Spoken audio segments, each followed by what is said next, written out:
¿Querés ser parte de esta nueva cultura despierta? Suscríbete a nuestro canal. Suscríbete a nuestro canal. Suscríbete a nuestro canal. Suscríbete a nuestro canal. Suscríbete a nuestro canal. Suscríbete a nuestro canal. Suscríbete a nuestro canal. Pues vale, tío, no olvides suscribirte a nuestro canal. Suscríbete a nuestro canal. Suscríbete a nuestro canal. Suscríbete a nuestro canal.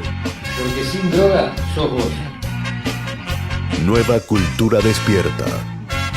Y de esta forma continuamos esta nueva cultura despierta. Realmente un placer poder tener la oportunidad de tener al titular de la Comisión de Prevención y Narcotráficos de la Cámara de Diputados, nuestra honorable Cámara de Diputados, siendo representante el doctor Luis Giacomo, quien realmente ha llegado desde la provincia de Río Negro para cubrir este puesto y así representarnos a todos aquellos que estamos trabajando en la temática de adicciones. Por eso y de esta forma le damos la bienvenida. Muy bienvenido, doctor Luis Di Giacomo. ¿Qué tal? Muchas gracias y bueno, como siempre dispuestos a poder conversar un rato sobre esta temática tan problemática y tan apasionante al mismo tiempo, ¿no? Bueno, la verdad que nos pone contento tener la oportunidad, primero en principal, de agradecerle obviamente por esta posibilidad que se le ha brindado de pasar por la segunda jornada de la pandemia de las adicciones que virtualmente hemos expuesto en más de 25 países, del cual estamos orgullosos por la calidad y la capacidad de los profesionales que han pasado por esta jornada, de los cuales usted ha sido uno de nuestros exponentes, y felicitarlo personalmente en nombre de Andrés Olivera y de todo el equipo de trabajo, obviamente, que cubre y ha hecho realidad de esta posibilidad de llegar a tantos profesionales de diversa, de tanta vaina temática para poder trabajarlo. Así que felicitaciones y muchísimas gracias por haber sido parte. No, gracias a ustedes por permitirnos participar y exponer nuestras ideas, ¿no? Bueno, doctor, dígame, usted ha llevado ya en este año realmente muy difícil, en donde la tecnología ha acrecentado las comunicaciones virtuales, pero no se ha podido tener una sesión como las comunes que veníamos hasta antes de la pandemia, en un test a test, en reuniones personales, pero sí virtuales de la Comisión de Prevención y de Prevención de Drogas y del Narcotráfico, ¿no?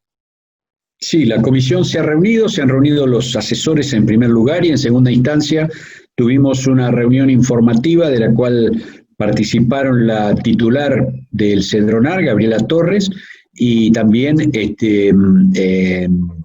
digamos, representantes del Ministerio de Seguridad, que en relación justamente al área y la cuestión narcotráfico, que dieron sus informes de una gestión que también recién se inicia y que está hoy todavía condicionada por la situación de pandemia, ¿no es cierto? Pero eso ha sido, digamos, una parte de nuestra tarea.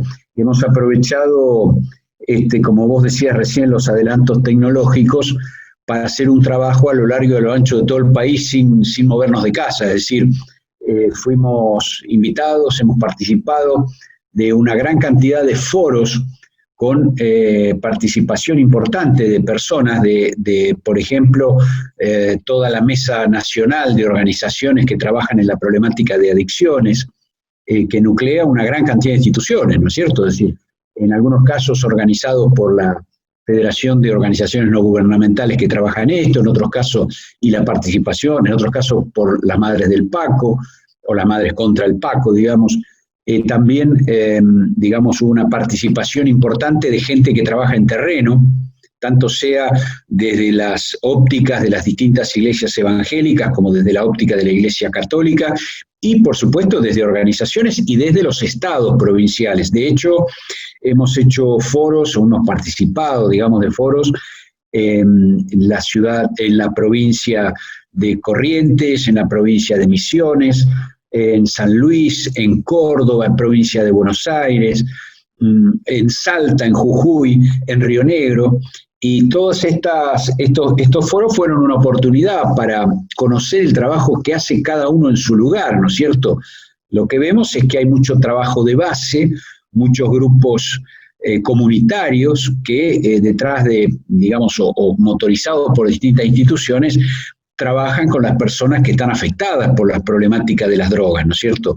Lamentablemente creo yo que falta un poco más de coordinación en el plano federal, estatal, gubernamental, ¿no es cierto?, para darle mayor densidad, mayor peso a la tarea que se realiza, en un problema que lamentablemente crece día a día, ¿no es cierto?, en el país, fundamentalmente, que es donde estamos tratando de llevar nuestra tarea, ¿no?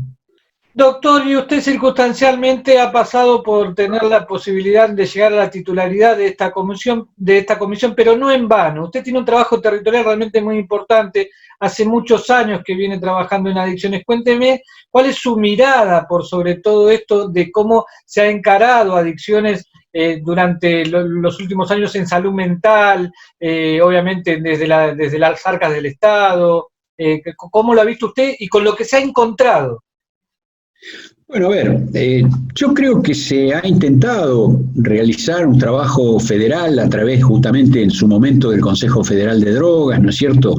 También, como digo, las instituciones tienen alcance nacional, es decir, hay muchas instituciones que tienen una coordinación, por ejemplo, el programa Vida, por mencionar uno de ellos, de las iglesias evangélicas, alcanza casi todo el país, los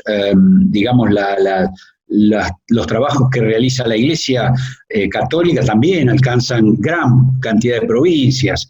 Entonces uno puede comprobar que hay un trabajo a lo largo y a lo ancho de todo el país. Vuelvo a repetir, la dificultad es que muchas veces este trabajo no está coordinado, no está lo suficientemente desarrollado en lo que hace a las ventanillas de atención para las personas que tienen esta problemática y necesitan ser asistidas, ¿no es cierto? Es decir, vemos que hay a su vez tareas de prevención, vemos que hay debates alrededor de distintos temas, ¿no es cierto? Hay debates que también tienen que ver con la cultura de cada espacio, de cada lugar. Entonces, lo importante en esto es ir generando una idea de que este problema, para abordarlo con efectividad sanitaria, con efectividad en lo que hace a la prevención, hay que tener en cuenta varios factores. Primero, en todo lo que hace la prevención, hoy hay que empezar actuando ya ni siquiera con los adolescentes, sino con los niños. Es decir, tenemos que de alguna manera empezar a efectuar o hacer, y de hecho en algunos lados se hacen, tareas de promoción, tareas de divulgación adecuadas a la edad de quien recibe la información, pero advirtiendo ya en los niños la problemática con la que se van a encontrar respecto de su desarrollo y lo que significa el consumo de sustancias, ¿no es cierto?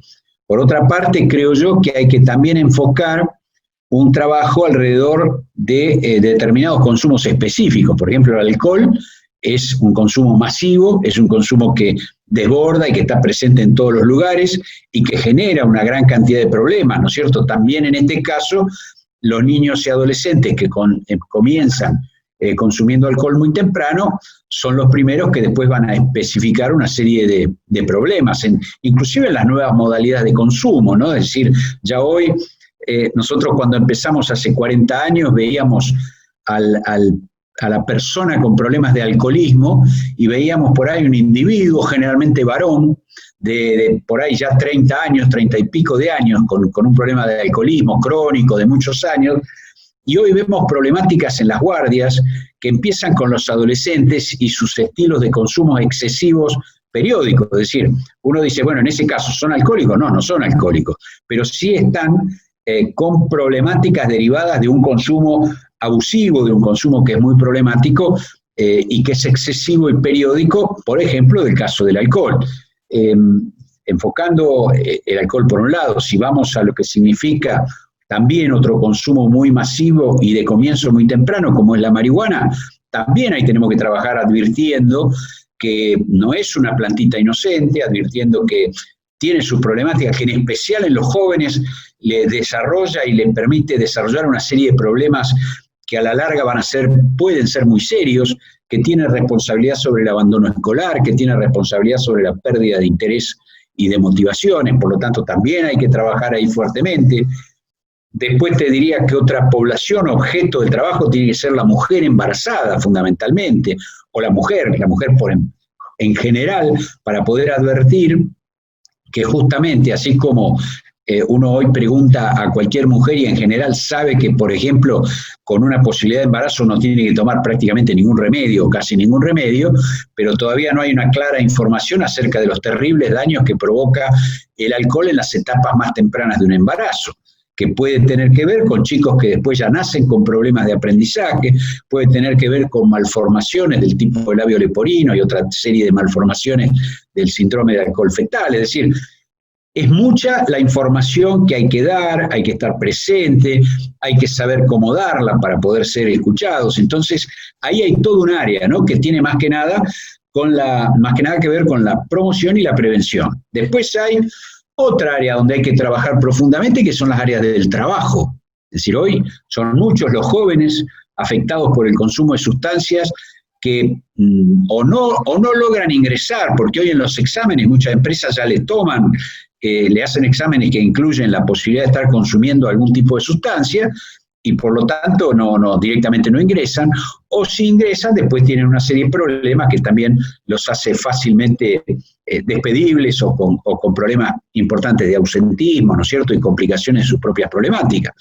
En fin, cuando uno va recorriendo toda, digamos, la población que mayoritariamente puede ser afectada por estos problemas, fíjese que tenemos un campo de acción tremendo, pero a este campo de acción después hay que agregar el otro, que es la atención de los que ya tienen el problema, porque los consumos van derivando en problemas de salud, los consumos van derivando en problemáticas de accidente, en problemáticas de violencia, por ejemplo, y por supuesto también derivando hacia problemáticas ligadas a la seguridad. Así que fíjese cuánto hay por hacer en el tema, ¿no? Creo que en esto... La verdad que realmente me pone muy contento, doctor, de que esté ayornado con todo esto que realmente es muy importante para nosotros. La adicción atraviesa todos los ámbitos, todos los lugares a los que circunstancialmente podemos llegar, y está atravesado no solamente por la familia, sino por una sociedad que necesita de seriedad de tratar estos temas,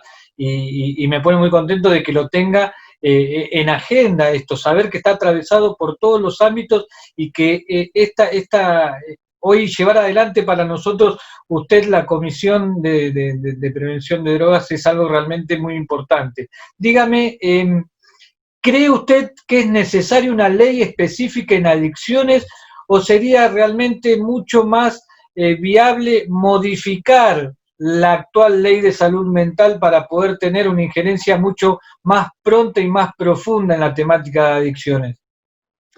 A ver, yo creo que no solo es necesaria una ley específica para adicciones, yo creo que cada vez más se va vislumbrando la necesidad de un campo de acción específico para las adicciones, que en muchos sentidos se comparte con también la salud mental, pero que son dos áreas diferentes. Es decir, si yo tuviera que ejemplificarlo, te diría que hoy un hospital público tiene que tener un servicio de salud mental, de eso nadie lo duda. Y ojo que hasta hace unos años atrás no teníamos servicio de salud mental en los hospitales. Hoy sabemos y hay que tenerlo. Yo creo que también hay que tener un servicio de adicciones, porque, digamos, la problemática, si bien se entrecruza, porque hay muchas personas consumidoras que con el tiempo derivan en tener problemas de su salud mental o tener enfermedades mentales, también es cierto que hay muchas personas que por su enfermedad mental tienen tendencia a la dependencia y a las adicciones, pero en líneas generales, digamos que la problemática del consumidor, la problemática del adicto, ¿no es cierto?, de la persona que ya es droga dependiente, o sea alcohólico, o sea dependiente de cualquier otro tipo de sustancia, necesita ser tratada con especificidad. Y voy a dar algunas cuestiones por las cuales inclusive creo yo que las diferencias están marcadas y hay que entenderlas.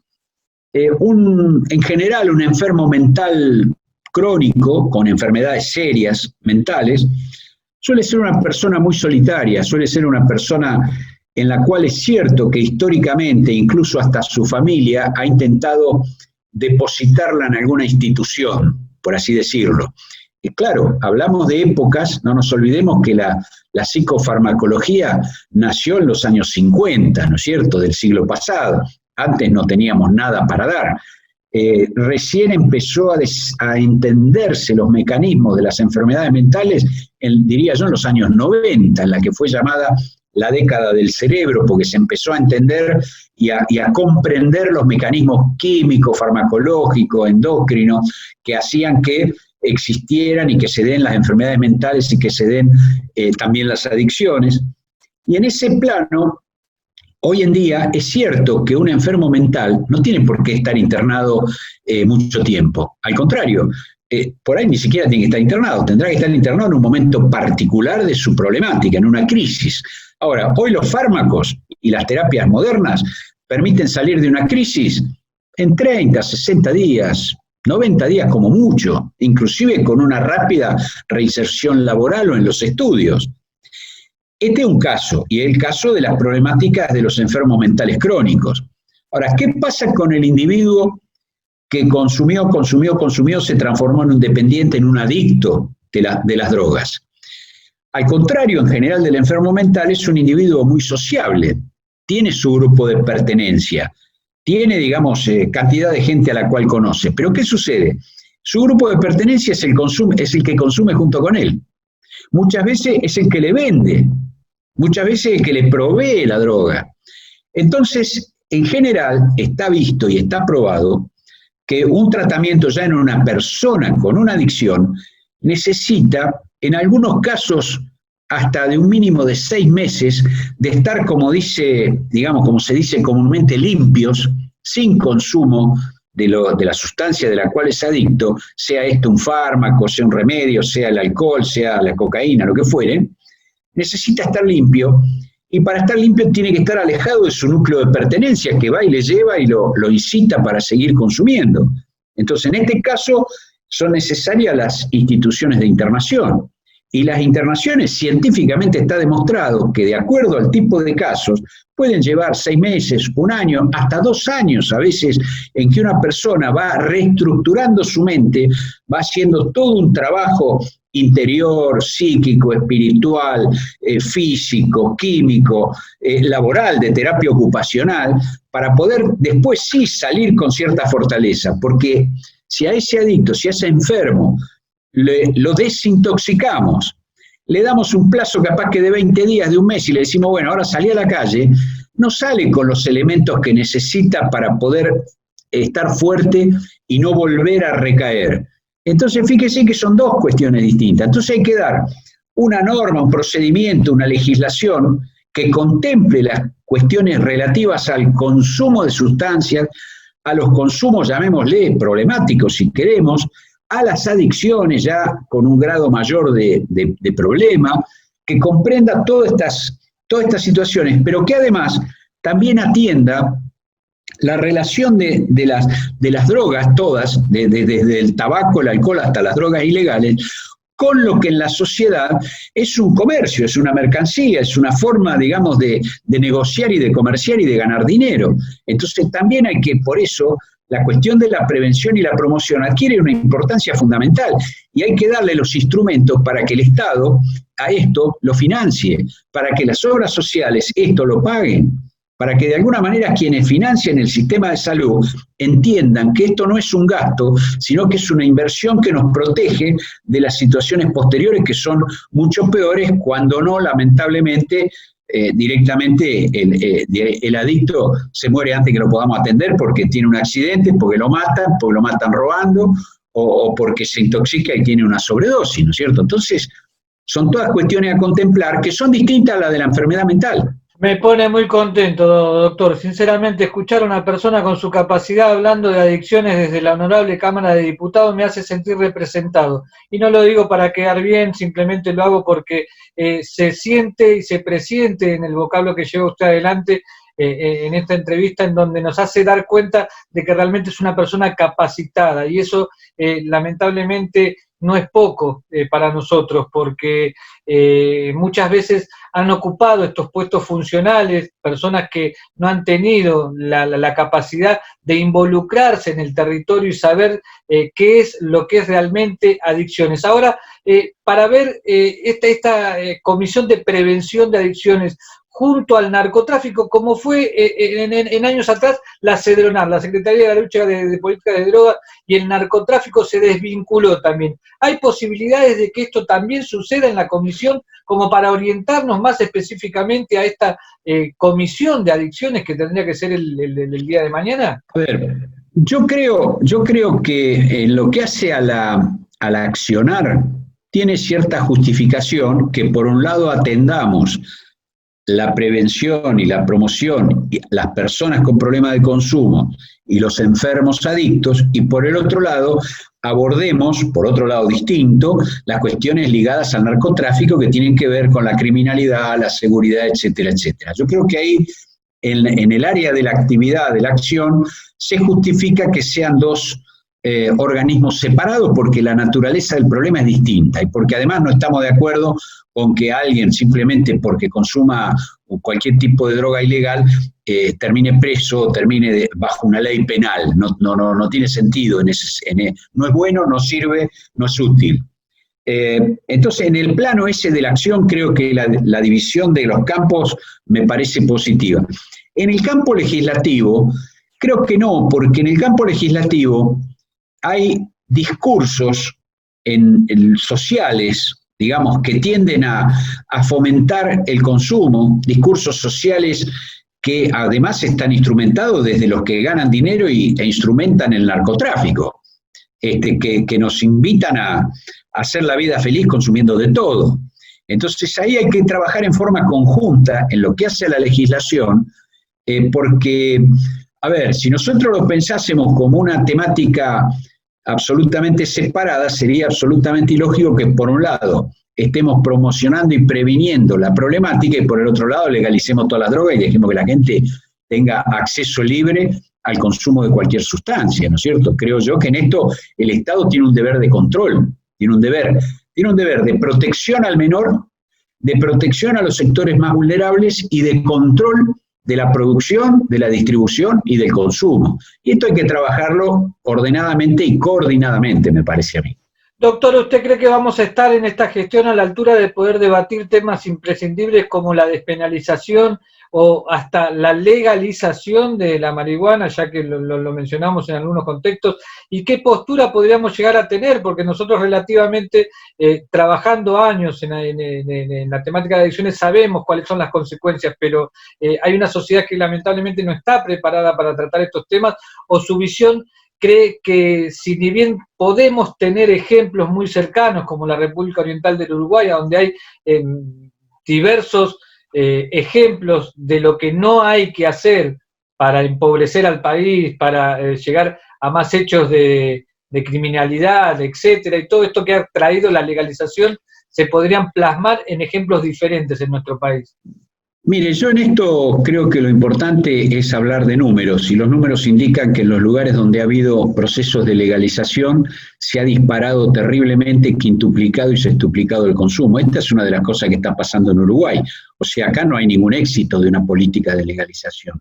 Lo que se hizo por ahí con la buena intención, entre comillas, si alguien lo hizo con buena intención, de que no haya un mercado clandestino, de que haya un mercado legal, hoy les puedo anticipar claramente que tuvo dos consecuencias. Primero, que los que antes era uno que consumía, ahora son 5, porque tiene acceso fácil a través de los distintos comercios.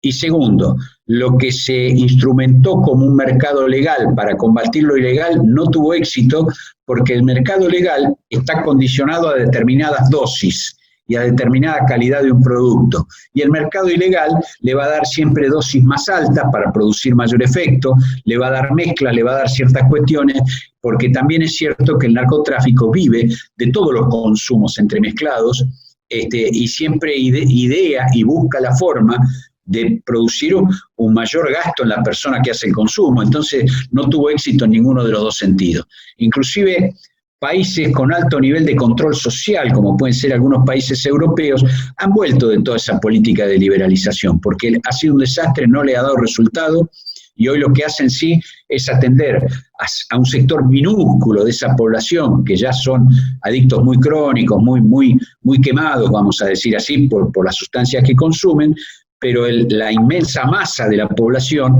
no tiene acceso a estos productos porque cuida su salud, porque justamente son sociedades donde el autocontrol es importante. En una sociedad como la Argentina, donde estamos en una crisis crónica ya de lamentablemente dificultades económicas severas, donde hay todos procesos de migración, de rupturas familiares, donde ha ingresado el narcotráfico a los sectores más pobres y más vulnerables, no podemos tener un pensamiento de clase media, porque yo sí puedo decirle, si alguien me dice que siendo incluso un profesor universitario se fuma un porrito y no le pasa nada, como a veces te dicen, o un profesional inclusive, yo siempre digo que el que no le pase nada es relativo, porque no le pasa nada mientras no le pasa.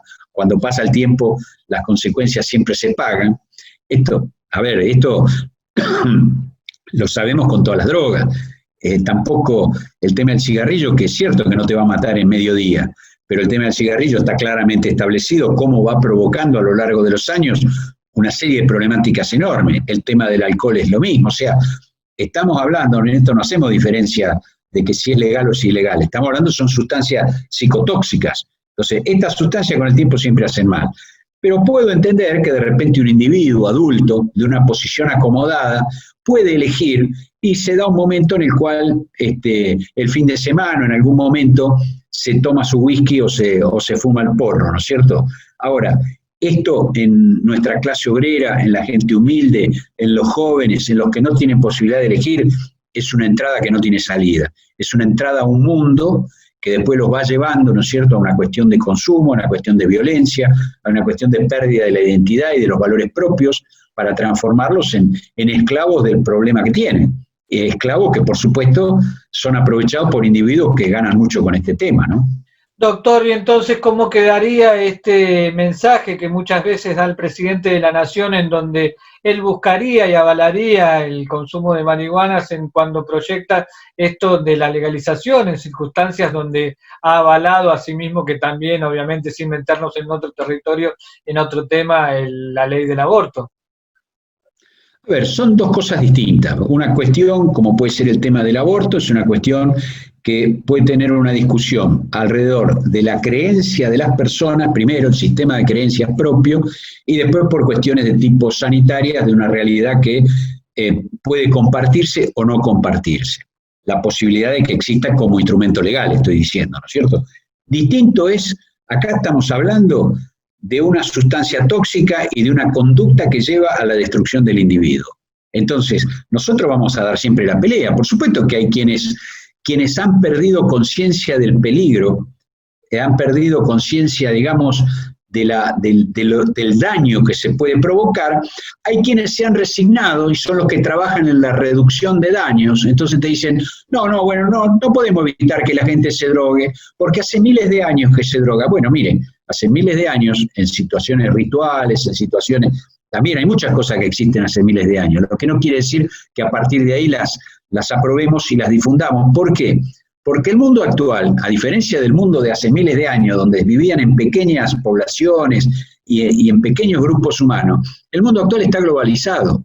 Cuando hay algo que se consume, cuando hoy, por ejemplo, las drogas sintéticas que se empezaron a vender, hoy se venden en todo el mundo y hoy rápidamente se extienden por todo el planeta. O sea, el ejemplo clarísimo es la pandemia. O sea, las viejas pandemias de los años 1200, uno decía, es mundial, era una epidemia, no era mundial, era de un determinado mundo, ¿no es cierto? Ponele, era Europa, por ejemplo, después fue Europa y América, o parte de Asia. Hoy la globalización hace que cuando algo es mundial, se distribuye muy rápidamente, y con el consumo de sustancias tóxicas es lo que sucede. Por eso yo creo que hay que dar la pelea, porque la pelea tiene que ser por un mundo sano, por un mundo limpio, por un mundo donde no tenemos por qué, porque si no también diríamos, y bueno, ¿qué va a hacer? Vio que están los incendios, y ¿qué va a hacer? El clima es así, las cosas se prenden fuego, y dejemos que se queme todo. Yo creo que no, creo que uno tiene que tener una actitud propositiva. Yo creo que el ser humano ha progresado, además, luchando contra cosas que parecía que no eran dominables. Y sin embargo, se pueden dominar y se pueden vencer. Creo que esto también hay que trabajarlo permanentemente. Es una obligación moral, es una obligación sanitaria, es una obligación política. Son todas obligaciones que tenemos respecto de nuestros jóvenes y del futuro de la humanidad, ¿no?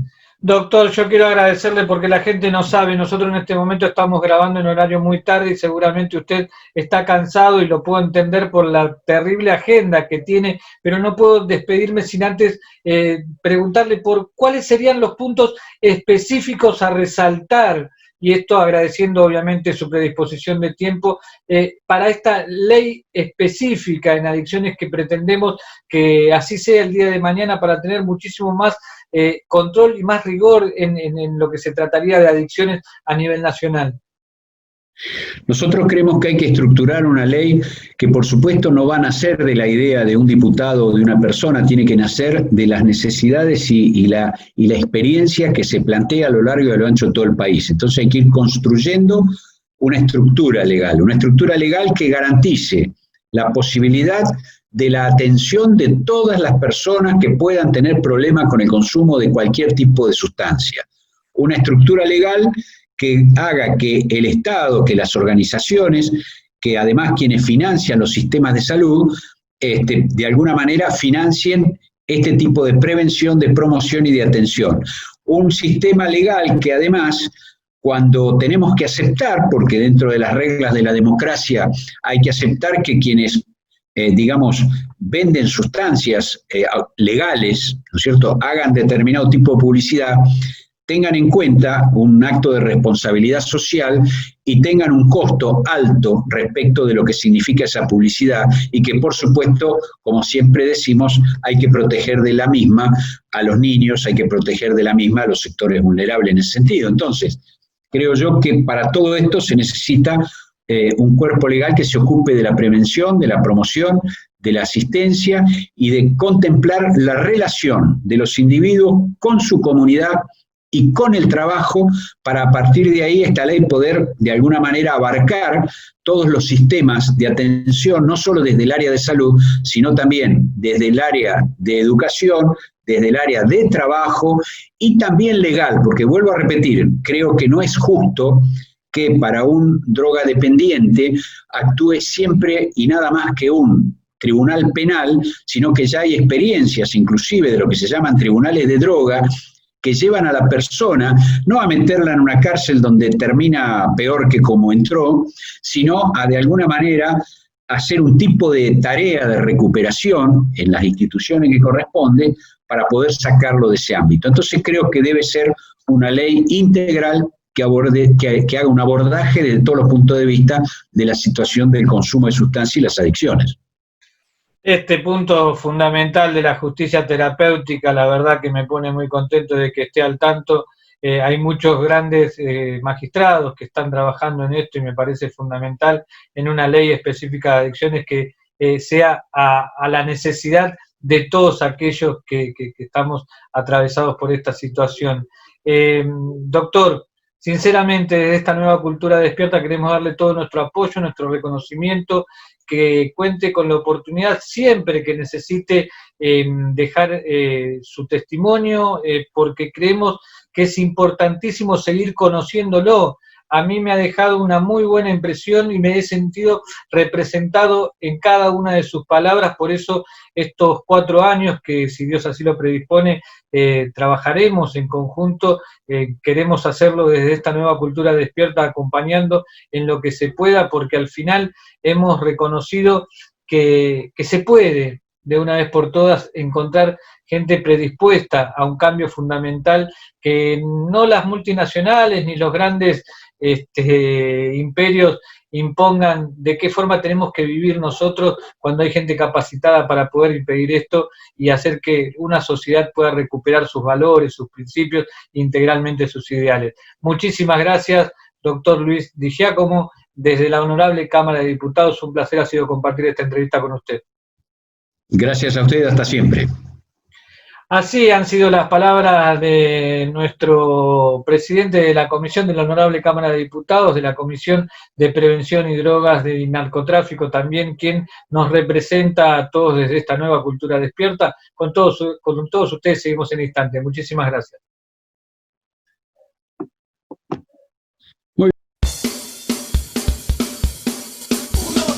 Debido a las circunstancias ya conocidas por la pandemia, lanzamos nuestra línea de escucha con el propósito de colaborar con aquellos que están en el periodo de ansiedad y miedo y también para aquellos que necesitan pasar el momento de depresión, porque en esta lucha nadie queda solo. Nueva Cultura Despierta. Comunicate al 11 623 20 956. Línea de escucha NCD. Las soluciones no están y las verdaderas respuestas no llegan. Es por ello que las organizaciones civiles del pueblo nos ponemos al frente para dar pelea con quienes no responden. Línea de escucha NCD. Comunicate al 11 623 20 956. Porque en esta lucha nadie queda solo.